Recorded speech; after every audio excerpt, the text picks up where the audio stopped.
ഈ ഇടയ്ക്ക് റിലീസായ കളങ്കാവൽ എന്ന് പറയുന്ന മൂവി നിങ്ങൾ കണ്ടിട്ടുണ്ടായിരിക്കും. അതുപോലെ ഒരു യഥാർത്ഥ കഥയുണ്ടെന്ന് പറഞ്ഞാൽ നിങ്ങൾ വിശ്വസിക്കുമോ? സൈനൈഡ് മോഹനൻ്റെ യഥാർത്ഥ കഥ. സൈനൈഡ് മോഹൻ എന്നറിയപ്പെട്ട മോഹൻകുമാർ കർണാടകയിൽ 2003 മുതൽ 2009 വരെ പ്രവർത്തിച്ച ഇന്ത്യയിലെ ഏറ്റവും ക്രൂരമായ സീരിയൽ കില്ലർമാരിൽ ഒരാളാണ്. മോഹൻകുമാർ ഒരു കാലത്ത് സ്കൂൾ അധ്യാപകനായി ജോലി ചെയ്തിരുന്ന വ്യക്തിയായിരുന്നു. പുറമേ ശാന്തനും സാധാരണക്കാരനുമായിരുന്ന അവൻ വർഷങ്ങളോളം ആരുടെയും സംശയം ഉയർത്താതെ ജീവിച്ചു. ഇദ്ദേഹം ഇരകളെ കണ്ടെത്തിയ രീതി വളരെ പ്രത്യേകതയുള്ളതായിരുന്നു.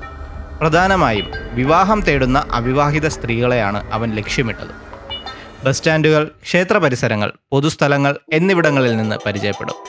സർക്കാർ ജോലി ചെയ്യുന്ന ആളാണെന്നും വിവാഹം കഴിക്കാമെന്നും പറഞ്ഞ് വിശ്വാസം നേടും. പലപ്പോഴും ഡൗറി വേണ്ട എന്ന് പറഞ്ഞാണ് സ്ത്രീകളെ ആകർഷിച്ചിരുന്നത്. ഇയാളുടെ കൊലപാതക രീതി എന്ന് പറഞ്ഞാൽ ആദ്യം വിശ്വാസം നേടിയ ശേഷം സ്ത്രീകളെ ലോഡ്ജിലേക്കോ യാത്രയ്ക്കോ കൂട്ടിക്കൊണ്ടുപോകും. പിന്നീട് അവർക്ക് ഗർഭനിരോധന ഗുളിക എന്ന വ്യാജേന സൈനൈഡ് കലർന്ന ഗുളിക നൽകും. ഗുളിക കഴിച്ചതിന് പിന്നാലെ കുറച്ച് നിമിഷങ്ങൾക്കുള്ളിൽ തന്നെ മരണം സംഭവിക്കും. തുടർന്ന് സ്വർണ്ണാഭരണങ്ങളും പണവും എടുത്ത് അവൻ സ്ഥലം വിടും. പല മരണങ്ങളും ആദ്യം സ്വാഭാവിക മരണം അല്ലെങ്കിൽ ആത്മഹത്യ എന്ന രീതിയിൽ രേഖപ്പെടുത്തി.